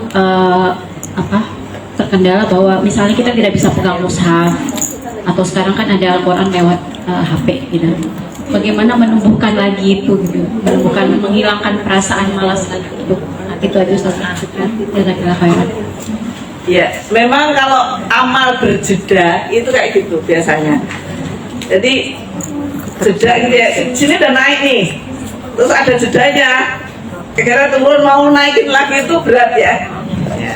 Seperti halnya mobil, ketika sudah panas ya lancar gitu kan. Iya. Tapi begitu mobilnya itu di garasi nggak pernah dipakai, gitu ya, dipanasinya itu ya agak butuh lama gitu ya. Itu juga seperti halnya kita manusia. Bagaimana cara membangkitkan semangat lagi? Ya tadi hal-hal yang apa yang saya sampaikan itu diyakini aja, Mbak, bahwa loh kita ini sedang disayang loh sama Allah. Ketika kita baca, ketika kita menghafal, kita itu sedang dicintai oleh Allah SWT. Kita ini sedang dipilih oleh Allah SWT. Gitu. Jadi harus semangat dong, namanya juga dicintai. Harus semangat dong, namanya juga kita dipilih. Gitu. Hal-hal seperti itu aja kita ingat-ingat gitu ya. Kemudian juga bahwa Al-Quran itu banyak keberkahannya tadi. Itu yang harus jadi semangat. Banyak keberkahannya, itu janji Allah gitu ya. Makanya menghafal satu ayat saja itu masya Allah Bu. Jadi nggak usah berpikir kayak bunggul gitu ya. Yang harus satu halaman, nggak harus. Ini kebetulan aja maksudnya. Nggak harus gitu. Karena apa Bu? Saya itu kan sudah nggak ada suami. Jadi kan sudah nggak ada yang ngeribetin istilahnya gitu ya. Ya masuk suami dia nggak ngeribetin ya. Maksudnya itu kan beda ya. Maksudnya memang beda lah, ada suami sama enggak gitu. Dan anak saya sudah besar-besar gitu ya. Artinya memang saya benar-benar memanfaatkan waktu gitu ya, dan mencari pintu yang lain untuk bisa masuk surga gitu. Jadi berusaha untuk dia terus waktu itu digunakan dia, makanya bisa satu halaman satu hari. Kalau ibu sekalian misalkan mau satu ayat saja itu nggak apa-apa. Satu ayat aja sudah berapa huruf itu kita nggak bisa ngitung. Dikalikan 10 itu sudah berapa kebaikannya. Jadi semangat, jadi mengingat hal-hal seperti itu, insya Allah jadi cepat terus semangat kembali. Ya. Ini masih ada yang mau bertanya, masih gimana Ustazah? Oh iya. Panitia, kita masih boleh kan ya nambah lagi ya? Balia? Oke. Boleh ya, dua pertanyaan terakhir, 1 dan 2 ya. Bismillah, misalnya maaf nih mau tanya cuma tipsnya sedikit. Misalnya kita lagi menghafal satu surat gitu ya, terus kan kita implementasinya kan gini ya, biar kita hafal tuh kita pakai deh buat sholat gitu misalnya gitu. Kadang-kadang nih sholat sama anak saya begitu yang perempuan apa orang saya, kalau misalnya maghrib kan kedengeran tuh, tapi kadang-kadang surat itu mirip nih bunyinya sama di surat lain, tiba-tiba jadi blank yang lainnya. Gimana tuh tipsnya biar nggak kayak gitu sih? Iya, memang betul Bu. Jadi saya pun juga demikian, gitu ya. Ketika kita menghafalkan Al-Quran itu saya bawa atau saya pakai untuk sholat, terutama sholat tahajud. Jadi bisa panjang kan kalau sholat tahajud gitu ya. Jadi itu bisa menjadi salah satu kiat ya untuk menjaga hafalan gitu, dipakai untuk sholat tahajud gitu ya, seperti itu. Jadi misalkan satu rakaat 1 halaman sampai 2 halaman misalnya gitu kan, itu berarti kan satu malam itu sudah dapat berapa halaman gitu untuk murojaah. Kemudian kalau lupa gimana? Kalau lupa, misalkan ibu sekarang tadi ya sholat maghrib gitu ya, lupa, ya sudah sampai situ saja. Atau mencari atau diganti dengan surat yang lain. Balik-baliknya perlu lagi. Begitu Mbak. Oke. Bismillahirrahmanirrahim. Terima kasih waktunya Ustazah dan Mbak MC. Sebenarnya minder sekali mau bertanya gitu ya, karena kalau melihat pertanyaan dari Mbak dan Ibu yang terdahulu, perjalanannya udah jauh kayaknya Ustazah. Untuk kita yang nggak kepikiran mau menghafal Ustazah, mungkin sebenarnya kita sering ya mendengar gitu bahwa keutamaan yang menghafal Al-Quran dan lain-lain itu banyak sekali, tapi memulai ini susah Ustazah. Bisa jadi karena kita ngerasa tuh, aduh kayaknya nggak pantas deh, kebiasaan-kebiasaan keseharian kita itu kayaknya susah. Saya tuh penasaran, Ustazah dulu bermedsos apa enggak ya Ustazah? Apa sampai sekarang bermedsos atau tidak? Gimana sih orang yang menghafal Al-Quran itu bermedsos? Baik itu Instagram, Facebook, karena itu sangat mendistrak waktu sebenarnya. Memang berat sekali ketika dekat Al-Quran itu jadi berat, tapi ke medsos itu waktu itu nggak terasa, tahu-tahu udah 1 jam 2 jam gitu. Gimana sih Ustazah supaya kita itu merasa puas gitu? Kemudian kita memulainya itu gimana? Apakah dari Al-Fatihah dulu, kemudian berurutan, apa dari juz 30 dulu, atau misalnya bisa lengkap-lengkap per surat? Bagaimana kita mendesak metodenya itu Ustazah ya? Kemudian pastinya dalam perjalanan Ustazah untuk menghafalkan ada manusiawinya itu merasa capek nggak sih Ustazah? Atau mungkin kita nih yang belum mulai aja tuh kayak aduh aku nggak mungkin, gimana Ustazah? Itu aja ya, terima kasih banyak Ustazah. Ya, terima kasih. Apa nggak capek sih? Ya capek. Kadang-kadang Mbak tuh terasa gitu ya, kadang-kadang tuh kayak ya tadi saya katakan kayak buntu gitu ya, tapi tadi apa? Harus dipaksa. Itu jawaban yang capek ya. Kemudian apakah saya bermedsos atau tidak? Nah iya. Ya bermedsos lah, tapi ya seperlunya aja, dalam artian gini, saya kan kebetulan berorganisasi ya, makanya tetap butuh saya belajar gitu ya, nyari di YouTube atau nyari di apa gitu ya, karena memang kan mengikuti berita itu kan juga penting gitu misalnya. Jadi ya saya tetap buka-buka begitu, apalagi gitu WA saya setiap hari harus saya buka karena ya tadi saya kan berorganisasi, jadi misalkan ada berita apa atau rapat apa gitu ya, itu juga saya buka. Ya bermedsos tapi ya secukupnya, intinya begitu. Saya memang tidak main Instagram dan sebagainya. Ini jadul. Jadi ya secukupnya tadi, yang tentu ya WA gitu ya, YouTube gitu doang. Enggak, inilah secukupnya. Kemudian apakah pantas kita yang seperti ini gitu ya tadi ya untuk memulai menghafal? Semua orang tadi ya pantas saja. Kenapa tidak pantas sih? Gitu. Orang mau menghafal Quran, orang mau memiliki interaksi yang kuat dengan Al-Quran. Ya semua orang tadi dijamin kemudahannya oleh Allah SWT. Baik orang yang punya kelemahan fisik maupun kelemahan otak. Itu seperti itu. Jadi memulainya gimana? Memang benar, memulainya itu berat. Saya merasakan juga. Saya itu waktu ya tadi sudah saya ceritakan, waktu mau masuk daftar gitu ya ke HCQ itu saya berpikir gini, mangu-mangu tadi, bisa enggak ya di tengah kesibukan saya gitu. Tapi akhirnya saya berpikir bismillah gitu ya. Karena kalau saya ada triggernya tadi ya, suami saya meninggal gitu ya. Kemudian saya pengen mencari amal lain, maka saya bertekad bismillah gitu. Intinya ya akhirnya apa? Dipaksakan tadi bismillah pokoknya. Dan ternyata benar seperti di Quran Surat Al-Kahfi tadi ya, bahwa jika kita ini bersungguh-sungguh maka Allah akan berikan jalannya. Dan itu saya alami gitu ya. Kalau kita pengen mendapatkan jalannya ya berarti kita sungguh-sungguh dulu. Kadang-kadang kita itu belum sungguh-sungguh pengennya hasilnya baik kan gitu kan. Manusia itu kan gitu ya, pengennya instan gitu. Begitu ya Mbak? Ya. Baik, kita cukupkan ya Ustazah ya, sudah cukup banyak pertanyaan. Ada 2 hadiah untuk 2 penanya pertama dari MT Farotunisa. Maaf ya cuma 2, next time mungkin ada rezeki ya lagi. Mbak Tuh, bilang dong kalau ada hadiah gitu katanya. Yang kedua Ibu, bentar. Oke, Masya Allah. Alhamdulillah Ustazah, jazakallah khairan. Masya Allah banyak banget ilmu yang saya dan kami dapatkan hari ini.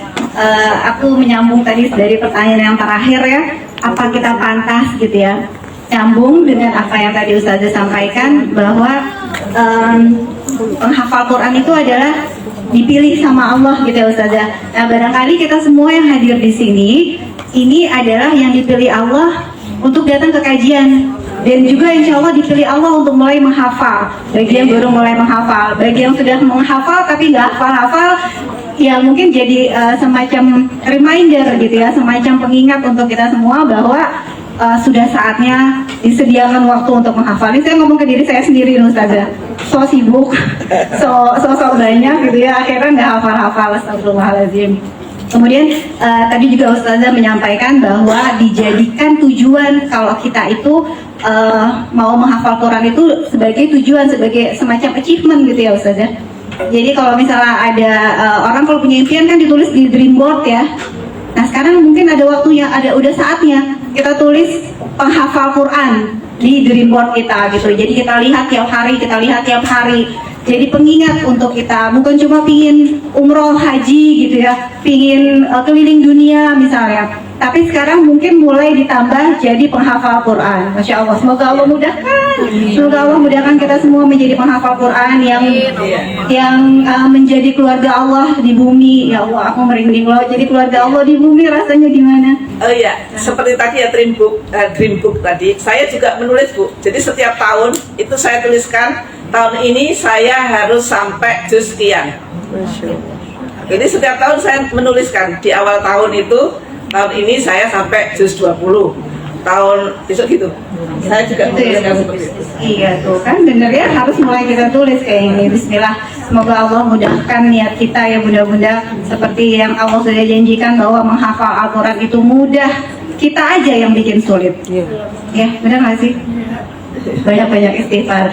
Oke, alhamdulillah, terima kasih atas ilmunya hari ini Ustazah. Kita doakan semoga Ustazah panjang umur, sehat selalu, berkah, kita juga kecipratan berkah dari Al-Quran, dari yang kita baca setiap harinya. Insyaallah, alhamdulillah. Oke, baik Bunda, kita tutup kajian kita dengan membaca doa kafaratul majelis. Subhanallahumma wa bihamdika asyhadu an la ilaha illa anta astaghfiruka wa atubu ilaik. Mohon maaf, ada yang ingin saya sampaikan sebelumnya. Untuk bunda-bunda yang punya anak usia 11